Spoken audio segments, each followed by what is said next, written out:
Hi. Hi, everyone.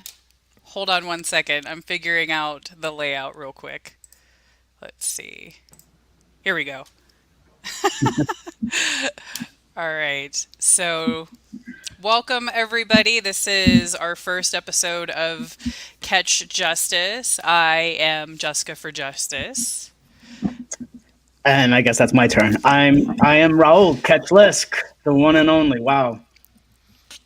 I am riddled with anxiety until I start talking. Then I just zone out to the sound of my own voice. Yeah, I've done so many lives and interviews and stuff. I've been pretty used to it, but I was pretty anxious coming up to this. I think that it's because you and I both care about this so much, and it means so much to both of us. And the two cases that I'm particularly going to talk to today are basically what cemented in me that I know what I'm doing is the right thing. They were some of the first people that I encountered. So these cases are very, very special to me, and these people are very special. See, I'm gonna cry already. Like I'm not we haven't even started, and like look, my eyes are already I watering. know. I'm really trying hard not to get emotional, but it's gonna happen because we invest so much of ourselves, our own energy into caring for people in general, but these people and their families, and it so intrinsically personal, that now I'm gonna get off the top. It's gonna be a long night. Yeah, we are going to need to invent some crying gum. Yeah, definitely. I think that would be a good thing for us Yeah, to have merchandise is some crying gum. yeah, we got to work on that with Jay. And I just want to start off by really being so grateful for the shaming of Jay and Shannon, for their show, and congratulations on not only 15,000 subscribers, Jay, but also to one incredible year in the books with just incredible guests, incredible information, and you're a brother. You guys are family. So congratulations on that. And if you notice, I got my little JVN going on all the time. I love that. And yeah, now we share the same streamversary on accident. That was totally coincidental. And it's also coincidental that us and Seeking Justice have similar color schemes, and it just kind of goes together so well that both Wednesday nights, one right after the other, I feel like the universe is lining up all these things perfectly for us to kind of show us that we're doing the right thing. Yeah, absolutely. And after this show, we launch right into we don't have the ability yet to portal anyone, but I strongly urge everyone to go and follow Seeking Justice. It's the story of Dawn Pasella, and I'm so committed to continuing to learn about that story. And the podcast is just brilliant. It's so well produced, and again, with the blessings of family, which is important to Jessica and I too. So all the stories and the people's lives that we're going to be sharing will have permission and endorsements from the family, which is just the ethical thing to do. It's their stories, and to be able to share that is truly such an impactful honor for me, and I know it's for you as well. Yeah, to be trusted with it's basically being trusted with their loved one's legacy and being trusted to spread the right information and just discuss that case. It's we're handling someone that they love very much for them, and so it is absolutely an honor. And one of the cases that I am talking about tonight, the mother may be watching. She may come in the chat, so just be aware of that too. I trust that everybody here knows how Raul and I are, so to always be kind to one another, and especially when it comes to victims. So I don't have to give any warnings or anything, but We yeah, have Yeah, we have three fantastic mods. So Jay, of course, We have True Crime, who's a dear friend of mine, and we have Joe Jack alone. The Sarge is in charge, so we should be well on our way to sharing some truly ethical and important content.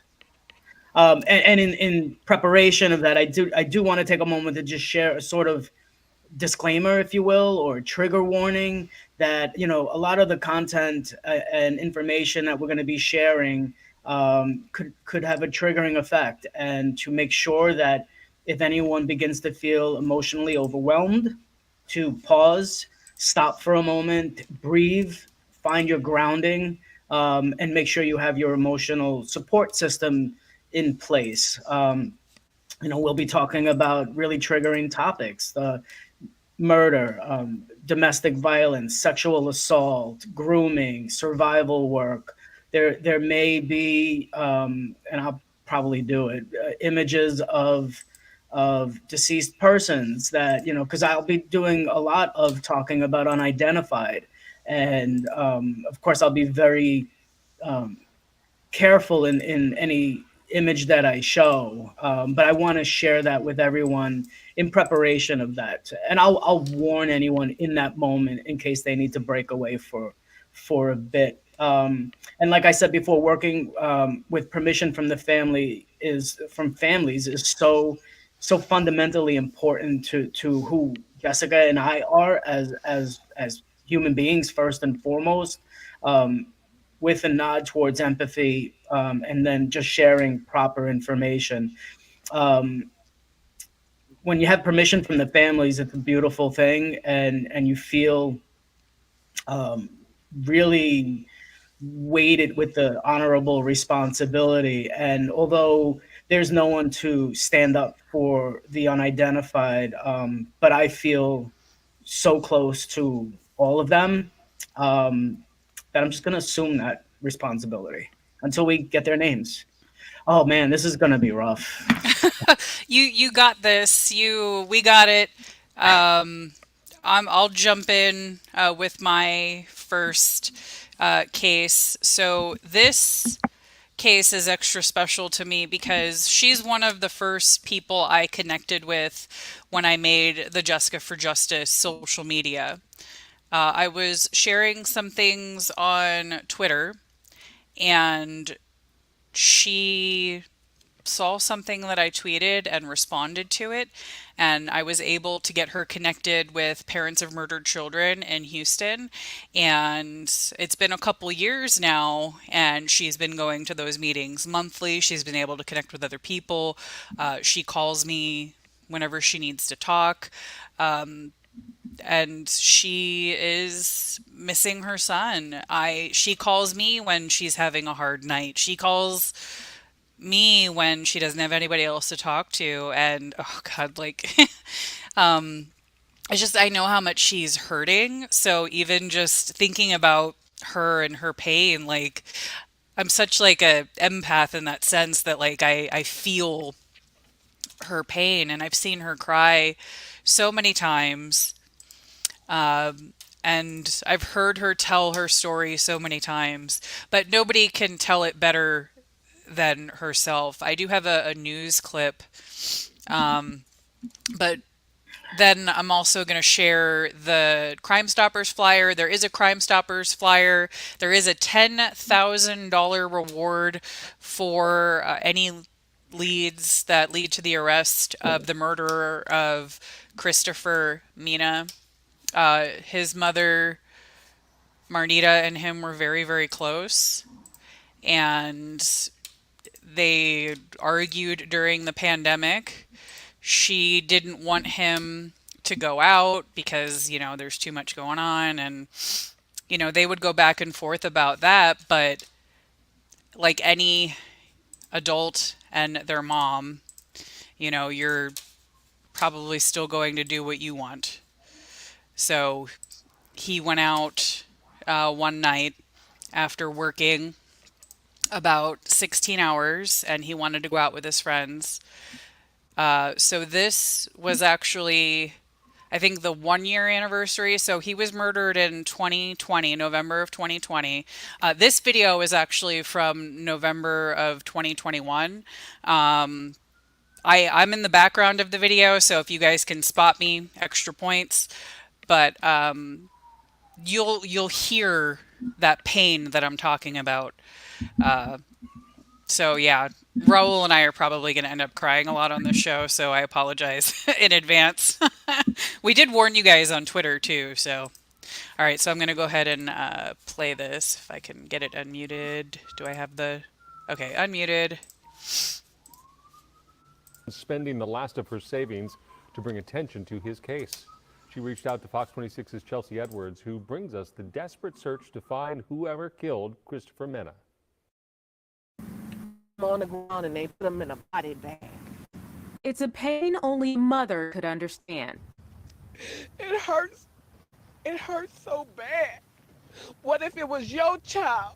1 year before this gathering at his gravesite, 35-year-old Christopher Hinton Mena was shot in the head in a Walgreens parking lot around 3 in the morning and wasn't discovered until after 6 a.m. Saw my child out there and you didn't even say nothing. His mother says November 13, 2020, he got off a 16-hour security guard shift before going out with friends. The next morning, too tired to make it home, he pulled over his Jeep at the Walgreens on Cullen Boulevard and Reed Road and fell asleep.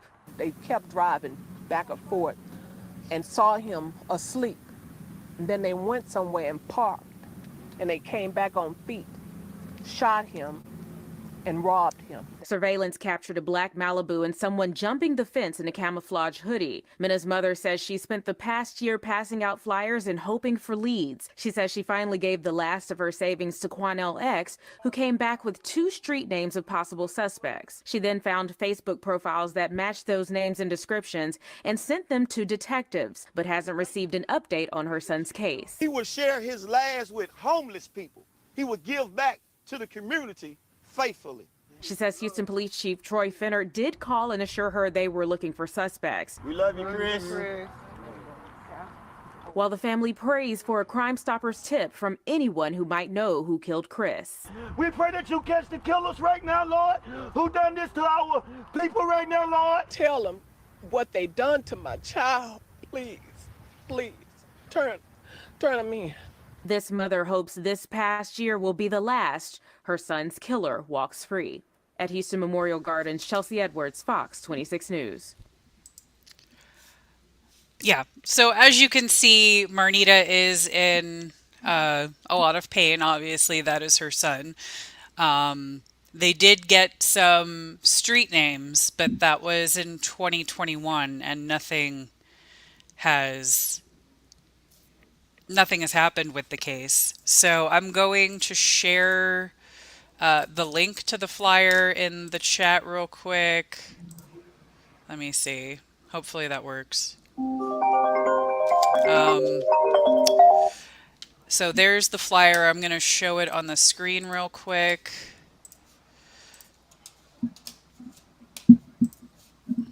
So the reward was actually raised to 10,000. The family raised some money to increase the award. That does happen sometimes.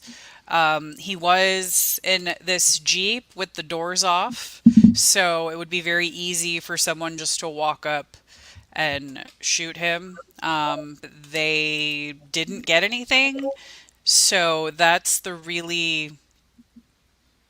I can't even say that's the alarming part, but it's like you took someone's life for absolutely nothing. You know, you didn't take anything. You shot him in the head and you left him there like a dog to die. And as you guys saw, like, it really bothers Marnita that people in the neighborhood saw him. They saw him slumped over. They saw him like that, and nobody called anybody. And now she has to live in that neighborhood where the person that murdered her son very likely lives in that neighborhood. She has to live with that fear every day that somebody in her neighborhood murdered her son. They could be watching her. You know, she it scares her. And I don't blame her because that person has been running the streets for 3.5 years and she has no idea who it is. She has absolutely no clue. So, and she's been on the news a couple times around the anniversaries, but cases like this, it's not like national news is going to pick it up or anybody's going to have in-depth discussions or conspiracy theories on cases like this where this is an interesting case to cover. And these are the cases that need the attention because it's it doesn't make great TV, so it's not getting the attention that it deserves because she's just in as much pain as every other family.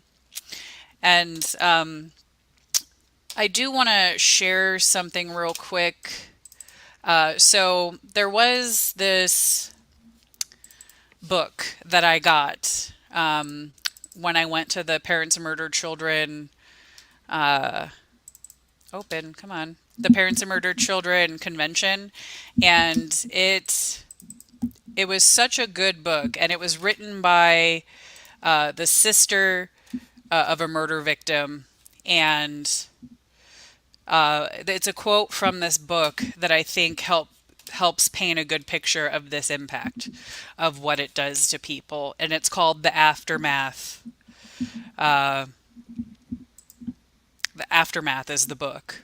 Although the struggle with grief is a part of everyday death, murder is darker than death, and so is the road to surviving and healing in the aftermath. Murder devours innocent lives with a cruelty that is absent of reason, absent of values, and absent of compassion. Murder breaks all the sacred rules, knows no fairness, can never be undone or compensated. It provokes fear and rage and tempts us to battle it on its terms instead of ours. Murder drives even the most loving and compassionate people to the edge of that fine line that separates our respect for life from our violent potentials. The aftermath of murder takes us straight through hell, where we stand eye to eye with the evil that hides behind human faces, and what we do in the face of that evil defines what lies behind our own face. The aftermath of murder is nothing less than a full-blown emotional and spiritual struggle. And yeah, I couldn't have wrote that better myself, but it was such a eloquently put way of that is the perfect description of the aftermath of murder. It's so profound. Watching a loved one be the first and fiercest advocate, and it really is so. I don't want to use the word inspiring because it's motivating, it's energizing, it's infuriating at the same time, and we just have to have better systems in place and more advocates and people that need to help, that have to help. Yes, I fully agree. And so who is it that you're bringing to us tonight to talk about? All right, so I'm going to make sure I can do a presentation. I am really old now. I'm bald and old, and I'm not that tech savvy as I used to think that I was. But I'm going to share the story of a missing 16-year-old girl. Her name is Stacy Reddish, and I'm going to share my screen, Jess. She's like, all right, he's on his own now. So if you're looking at StreamYard at the bottom, if you hit present Yeah. and then you hit share screen, Yep. you select the screen you want to share. It'll show up at the bottom where the cameras are, and then you hover above it and you'll be able to hit add to stage. Yep. Okay, so here, share screen. Bear with me, everyone. I am going to start off here and share. Is it working? Yep, I see it. Good job. Okay. So Stacy Reddish was 16 years old when she went missing. You could see it there on July 12th, 1981. She was an average teenager. She lived in Harlem in the Wagner projects, which is right next to the Triborough Bridge, or now it's called the Robert F. Kennedy Bridge. The this is an this is the original school photo with all of the rough edges and everything, and I think it's so compelling to me. That when I first saw her story, and I'll get into that in a moment, I was literally just besides myself with an absolute need to do something.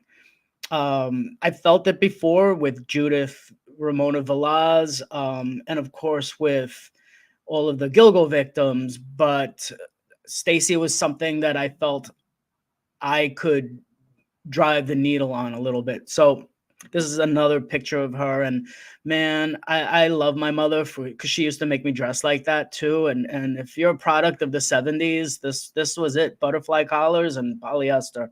Um, but in any event, Stacy was an average child, an average teenager growing up in Harlem in the Wagner projects, and this is this is an image of one of the areas within the Wagner complex, and you could see this is the broad scope of the entire project complex. This is the Triborough Bridge. On the back here is the East River, which is the FDR Drive on this way. You could see that there are all kinds of playgrounds, and I mean, this is brand new down here at the bottom right. But Stacy had a large family. She was there were 4 boys and 3 girls, and they were all nuclear families. So they're all from the brothers and sisters of the same parents. They all lived together and grew up, and she had a lot of cousins that were just across the bridge on the left into the Bronx, and you could literally walk across that. It's like going down a city block.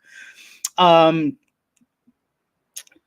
Stacy was just, there's so much to do in this complex. There's a community pool there. Some of these buildings weren't there when Stacy lived there. These 2 big buildings were. They're called Taino Towers. I've taken my daughter to this pool many summers while I lived in Harlem. So for me, it's another reason to feel some sort of an affinity with Stacy. When she went missing, she just didn't come home one night, and her parents and the family, woke up the next day and did not know where Stacy was.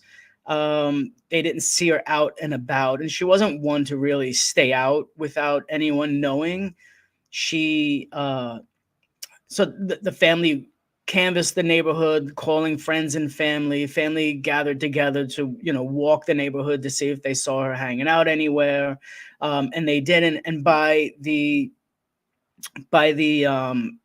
15th of July, they went to the 25th precinct, which I'll get to that story in a second. This is the 25th precinct. I actually lived around the corner from there.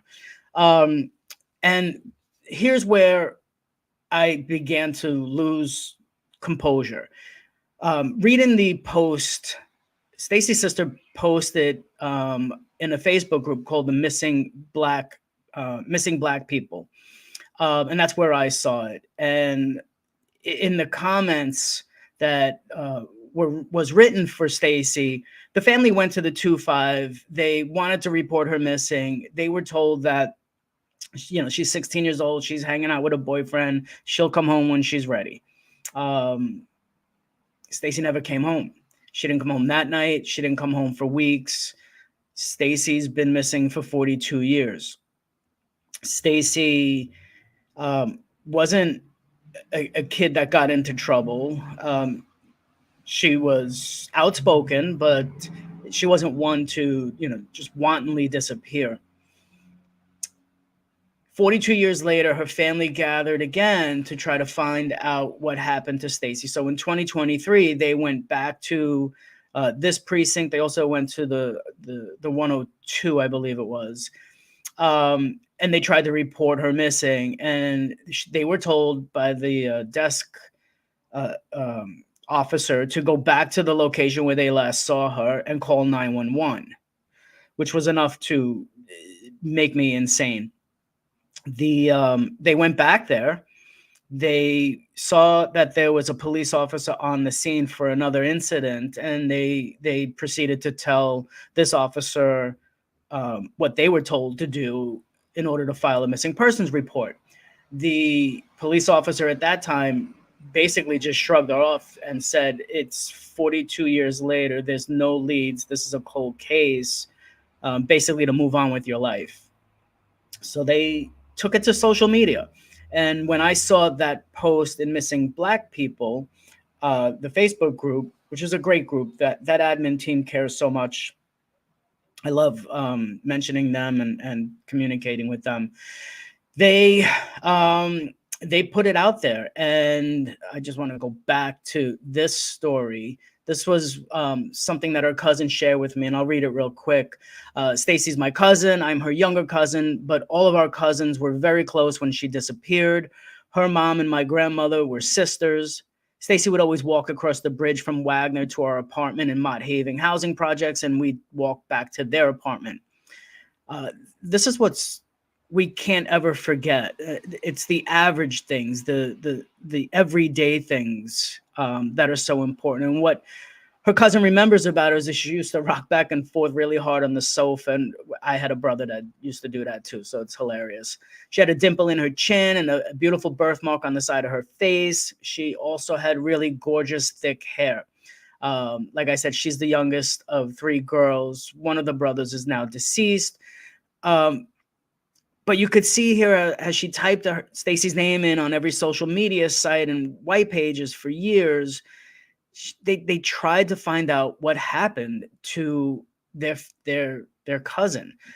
Part of the things that I did was to go to this building. This is the New York Public Library on Fifth Avenue, and I spent more days off than I can recall in this hall, looking at microfiche, trying to find the dentists that the Reddish family used to go to in the 80s, so I can hopefully find dental records, so we can get that uploaded into the system.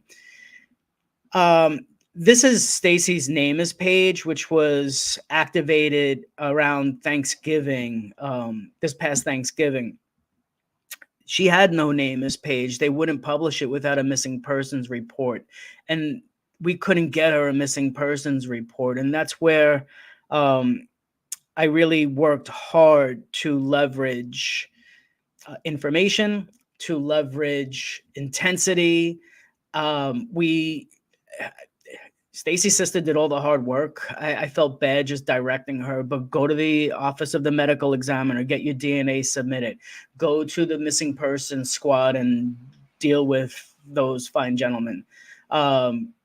We connected with an incredible detective in the cold case squad who did take up Stacy's case, activated a missing persons report, and then after 42 years, she got her name as Paige.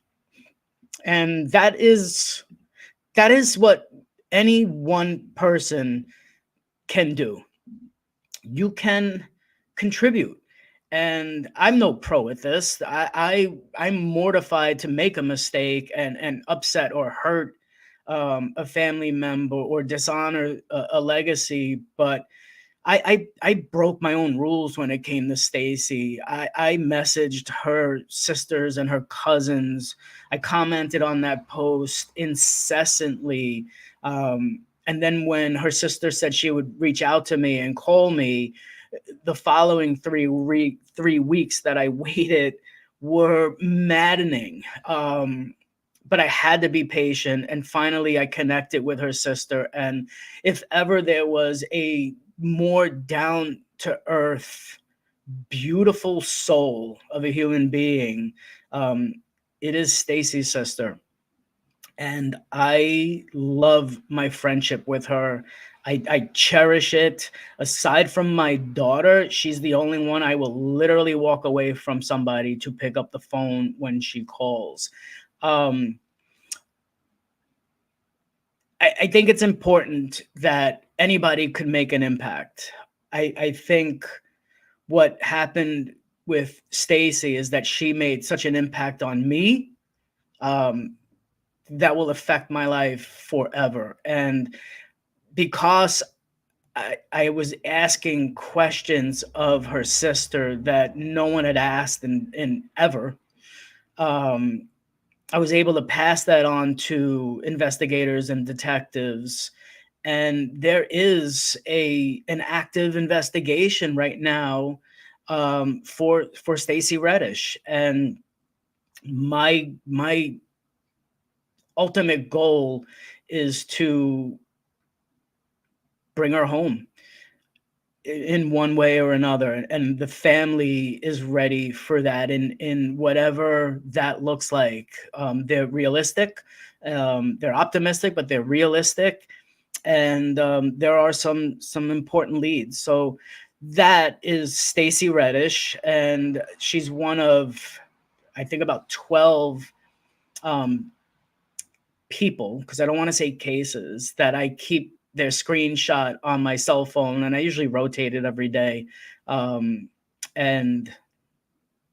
thank you for allowing me to share Stacy with you all. She's so important to me.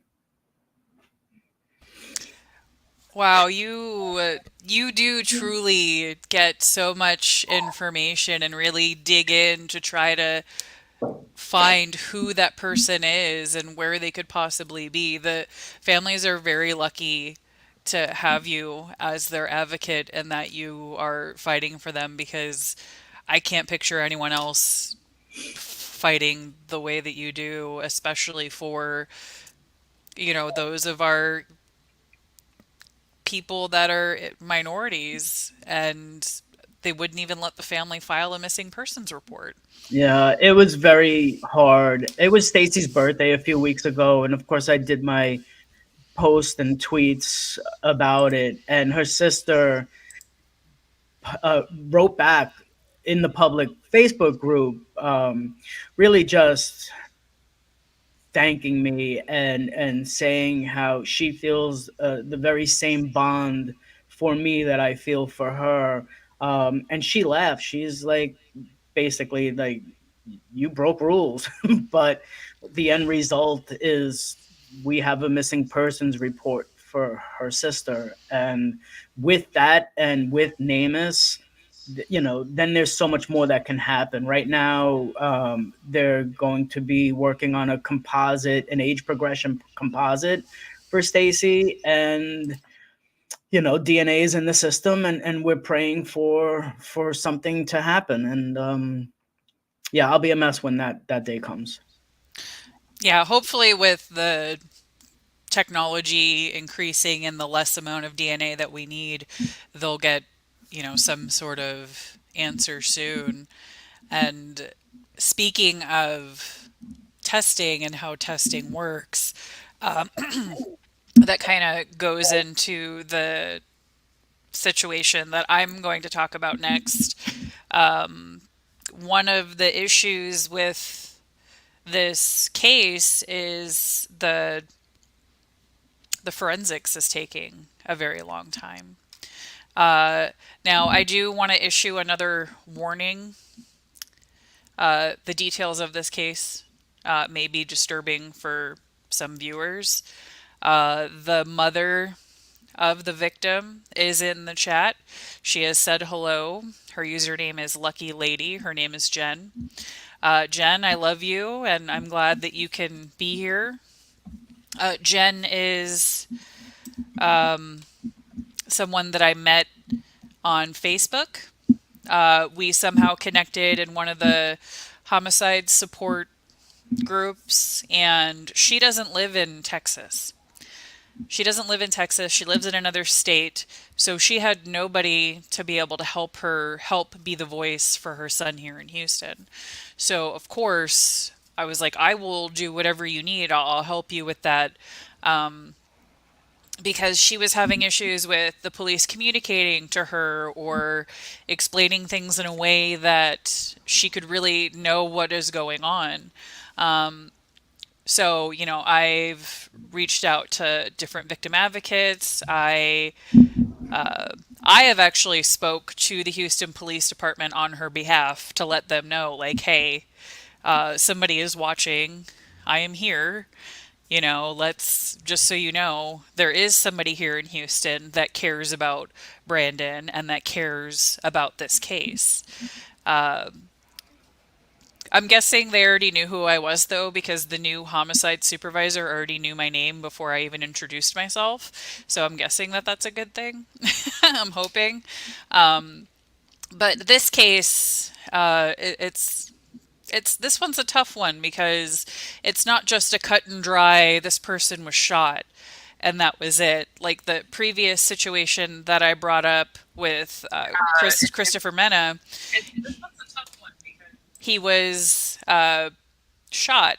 We suspect he was robbed. That's cut and dry, right? This case, Brandon was not only shot, he was stripped naked, wrapped in a sheet, put in a black trash bag, drove to a dump site. They dumped gasoline on him and then set him on fire. And when I went to speak at the Capitol on the bill SB 435 for victims' families to be able to get evidence, part of that was for Jen, because to this day, Jen still doesn't know if her son was alive when he was set on fire. And that's not right. That's cruel. She should know. She should be able to have those answers. It's definitely not okay. Uh, the one good thing now is that that law that is on the books will forever be attached to Brandon's name because I said that I was there representing his family. And I told that room of politicians what happened to him and why his mother wants those answers. And even with that law on the books, we're still having issues getting the autopsy, even though there's a law that says she's allowed to have that autopsy. And that's a horrible thing for a mother to have to question. She wants to know, and anybody wants to know. And if you think that you wouldn't want to know, you would want to know. I have never wanted to know the way that somebody died until Austin was murdered. I needed to know, did he suffer? Was he aware of what was happening? I could only imagine that kind of pain as a parent. I didn't know for 3 months. 3 months, that's it. She hasn't known for years. And it's cruel. This is exactly what I said to the Capitol. I said this is cruel and unusual punishment of the innocent by not giving them this information. And I do have, I was able to get Jen connected with one of our local reporters that I do trust. And he was able to do a story and interview her. And this case needs tips. They have a couple people that they suspect, but the forensics are taking a very long time. The ballistics, they have 2 different guns out right now waiting for ballistics. It's been almost 2 years for one and a year on another, and they still don't have anything back. Harris County is a joke when it comes to our forensics, that it's had to be sent to out of the county. So it's a statewide testing facility. It's not just for the county, which is ridiculous. It's like these families shouldn't be waiting years and years and years because there's a backlog of the testing. They need this evidence to close the case. Unless there's somebody out there that's willing to speak up and confess, for all that to have happened, there has to have been multiple people involved. There has to have been more than one person involved. Somebody had to have seen something. There's no way. And I'm going to go ahead and share the video, the interview that she did with, hold on. YouTube started a little early. Matthew Seedorf is a great reporter. He's a very sweet guy. He was a reporter here. He's now in Los Angeles. Los Angeles is lucky to have him because there's only so many reporters that I trust, and he was definitely one of them. On Fox tonight, a mother pleading for help finding her son's killer. 28-year-old Brandon Truman found shot to death in North Houston last fall. His body thrown in a trash bag and then set on fire. Fox 26's Matthew Seedorf speaking exclusively with Brandon's mother tonight and is live with the latest on this investigation. Matthew. Well, Jonathan, that mother is desperate tonight. Houston police have been investigating this for about a year. So far, there's been no arrest, and this family hopes someone knows something. Like, he was just such a sweet person, and he loved animals. He loved my dog. Like, everybody loved Brandon. A grieving mother desperate to find her son's killer. Nobody can understand why somebody would do that harsh to Brandon, like strip him naked, shoot him, strip him naked, wrap him in a sheet, put him in a black trash bag, and then drive him to the dump site, get out, pour gasoline on him, and set him on fire. October 19th, 2021, Houston police found Jennifer Forbes' son, Brandon Truman, dead along Burnham Wood Boulevard near Bush Airport. His body shot twice and lit on fire. What did Brandon do so bad that you had to go to that extent? You couldn't just shoot him and leave him somewhere. You had to go above and beyond to defile his body and all of that. Like, I just want to know why. This week, Brandon would have celebrated his 29th birthday. I honestly believe that they don't care because I do live out of state. His mother doesn't live in Texas and hopes their family can get justice soon. I don't know the truth about anything except he was shot and he was burned. Again, so far, no arrests have been made. If you have any information, call police. You could earn a $5,000 reward. We're live downtown tonight. Matthew Seedorf, Fox 26 News. And, you know, she knows that he was burned when his son's body was released for cremation because she's out of state. Somebody snuck photos for her. I have seen those photos.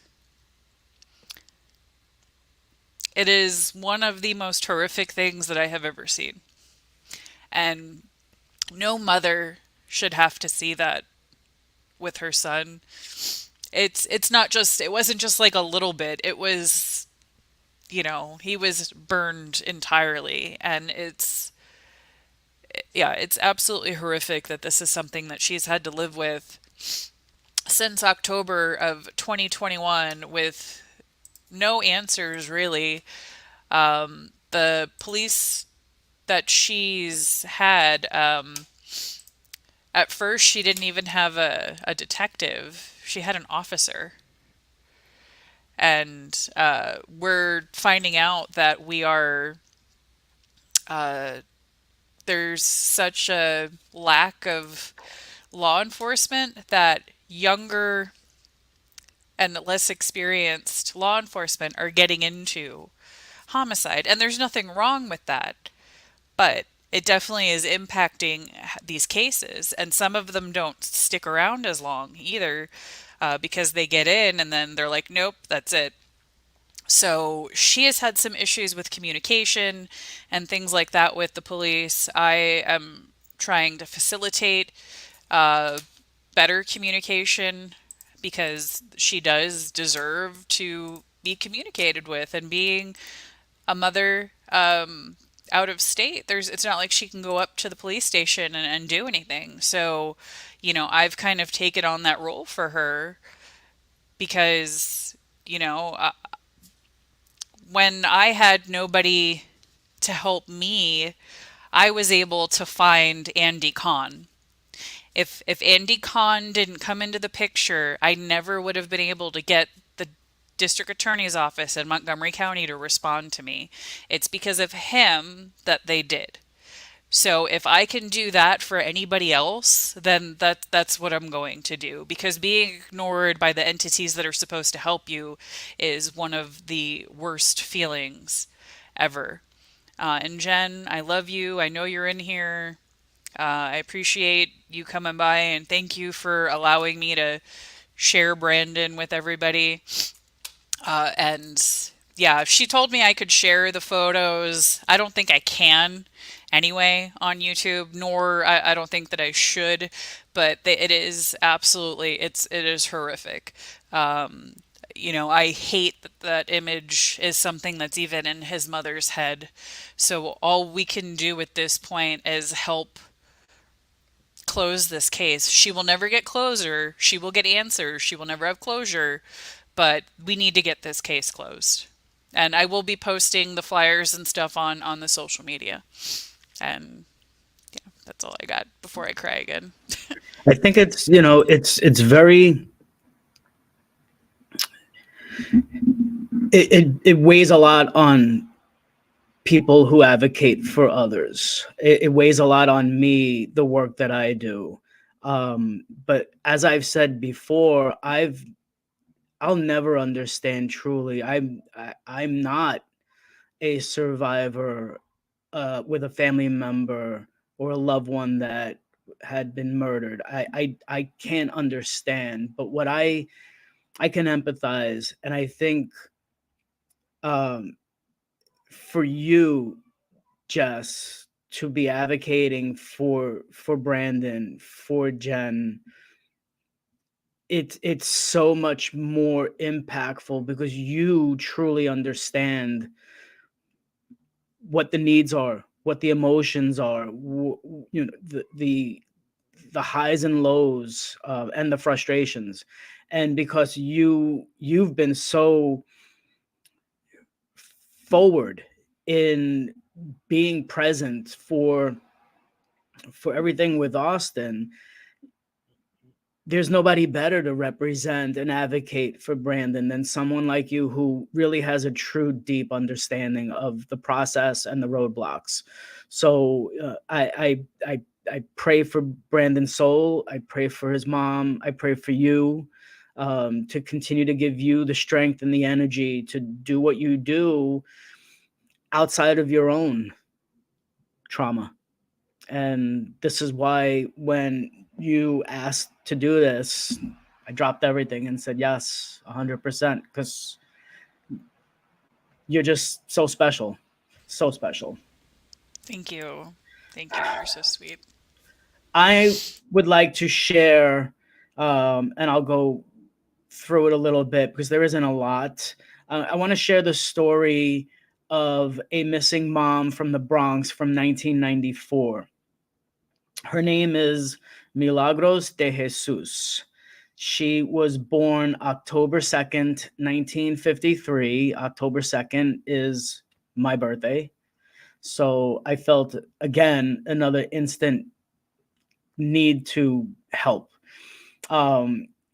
Milagros' story came to me. Someone sent me a link on Facebook about a post in yet another Facebook group. And when I read that story and saw some of the images that were there and read the comments, I knew again that I had to get in. I had to do something. In the course of the comments in the Facebook group, I could tell that the daughter who's looking for their mom, Milagros, the daughter was getting so frustrated because the people commenting in the group insisted that the Milagros de Jesus that they found is her mom. And she she kept insisting that that's not my mom. I remember my mom. I was 12 years old when she left. She was an active participant in raising us. Um, Milagros had 3 kids, and 2 boys and a girl. And in 1986, she lost a child during birth. And that was sort of the precursor that sent her spiraling a little bit. That loss is so traumatic, so impactful, and life changing. And we're talking about the Bronx in the late 80s and early 90s, which was like New York City, like Harlem. The Bronx was inundated with drugs, and Milagros fell into self-medicating with hard drugs. Because of that addiction, she would often disappear from the house. She would not return home. She would struggle to support her habit in whatever way. And there isn't a lot that's known about Milagros, and she would frequently reappear. She would frequently disappear again. At one point, Milagros fought the demons within her and made every attempt to seek help in a rehab center. But that rehab center turned out to be a trip to Ohio, which turned into a continuing indulgence in hard drugs. And we're talking crack and possibly heroin, but crack for sure. In 1993, Milagros returned home to the Bronx, reconnected with her family. She needed some money. And in the spring of 1994, she left again and has never returned home. So no one knows what happened to Milagros. There isn't any update. There's nothing. There's no missing persons report. What the family has gone through is so traumatic for them. As children, you grow up angry. You grow up terrified. You grow up really nervous about everything. And the family's that family was no different than anyone else, and they struggled. Their relationship struggled. In 1999, Milagros's daughter reviewed NamUs and noticed a doe on NamUs. This doe is UP, which stands for Unidentified Person, 6119. And the daughter swears, her name is Jennifer. Jennifer swears that that's her mom. So Jennifer went to the missing person squad, submitted her DNA, and it was compared against UP 6119, and they weren't a match. So she's told. She swears up and down and feels so confident that that's her mom. So when I saw the posts, I saw the comments, I saw Jennifer's frustration, I reached out, and it took her a couple of days to reach out to me, but I was a little bit more respectful about her privacy. But she did reach out. She was frustrated. She was about to give up again. And within 20 minutes of communicating with her, we came up with an action plan. And we're going to have her DNA uploaded at the medical examiner's office. We're going to get that compared to a list of does that I have. And I'm going to share my screen real quick. I want to show you two different, actually, I'll just show you one because it's all on the one. So just bear with me for a second. Share my screen here. And I want to go to, oh gosh, I'm sorry. Oh my Lord, I have it. Oh my Lanta for Jay. Here we go. Okay. So, all right, that's my, I'll explain what this is in just a second, but This is a picture of Milagros de Jesus. And what you're looking at is my submitted comparisons database that I created because, you know, I or other people, many people would submit someone and no one else had visibility to who was submitted, who was excluded. So I created this for myself, but I keep it open source and you can always see that in my Linktree links. But so I just write down a lot of information that you normally get either from Charlie Doe or Namus, physical characteristics, etc. Um, this is an earlier picture and this is a later picture of her, and they're slightly enhanced, so they're a little bit clearer. This one I like it better in the black and white because I couldn't get that red eye out, and these were two of her children at that time, and I don't usually share that, but Jennifer said I can share the picture of them as kids. I would never share her as an adult, and these are just some of really grainy pictures also of her. But here's where I what I do is if I submit anybody or I catch anyone that's submitted, I'll enter them here. Any important links that I catch, I'll pop that here. Here's the exclusion, and she isn't listed on this Doe's Namus page because Milagros isn't in Namus, but we're gonna work to correct that. And then because Milagros had did an excursion to Ohio, before I submit anything, I wanted to finish getting all of the Ohio unidentified on my map. So I have a list of possibles here that once I finish, I just want to finish Michigan. And then I'll be able to canvas that whole Ohio Valley just in case. And then we're gonna submit to the medical examiner for comparisons for Milagros.